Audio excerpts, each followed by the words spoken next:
what is what are the steps for a day one Instagram food blogger, and what's the day one? What's the week one? What's the first month plan for them? What would you kind of prescribe to them? I would say that day one, when you first hit publish on something, that should not be day one. That should be like week 10 minimum of you revving up to starting up, like putting something out there publicly. That's what has worked for me. I definitely, like I said earlier, like inadvertently backlogged a huge amount of content for Instagram. And so when I was moving towards launching my website, I intentionally started backlogging a lot of articles just because, this is my side hustle. So I have to consider like my life outside of this. So I wanted to have, 10, 12 weeks worth of articles and content and updating before I started it. So I would say really like your homework is key when you're starting an Instagram. You can't just put something out into the universe and then 6 weeks later do another thing. You're not going to see consistent eyeballs, consistent growth on that.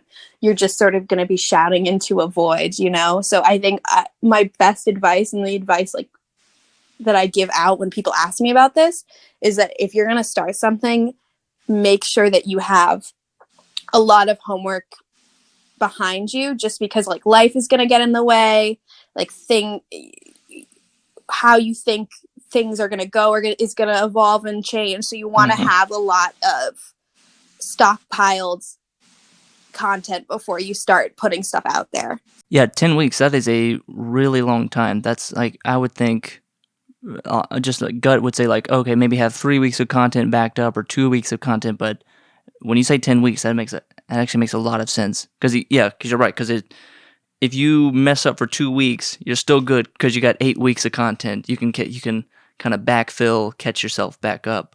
Right, definitely. And life is busy for sure. And like that might sound like a huge daunting number, but you'd be so happy to have that, 10 articles and 10, like 100 photos out there, because you want to, especially in the beginning, you want to start spamming and putting your message out there, whatever you're trying to put out there. You want to start posting like 3 times a day, until you start to like see that following, and then you can like scale back. But I would definitely say over prepare, because that's the best way to start having people see what you're doing. Well, it definitely takes an amount of commitment too, because if you can't do this for 10 weeks, then you're definitely not going to be able to do this for a year. And this is 10 weeks in the dark, private, like no one has even seen this content. So you got to like, wow. Okay. On the way to learn, how did you learn that? How did you learn 10 weeks? What are some of the early mistakes you made when making your channel? What were some small mistakes, and if you have even some big mistakes that you want to talk about? It was definitely a huge amount of trial and error. Huge, because like I said, I inadvertently stockpiled all this stuff, but then I was like, how do I reach the audience that I'm trying to reach? Let me just start putting stuff out there and see how people respond.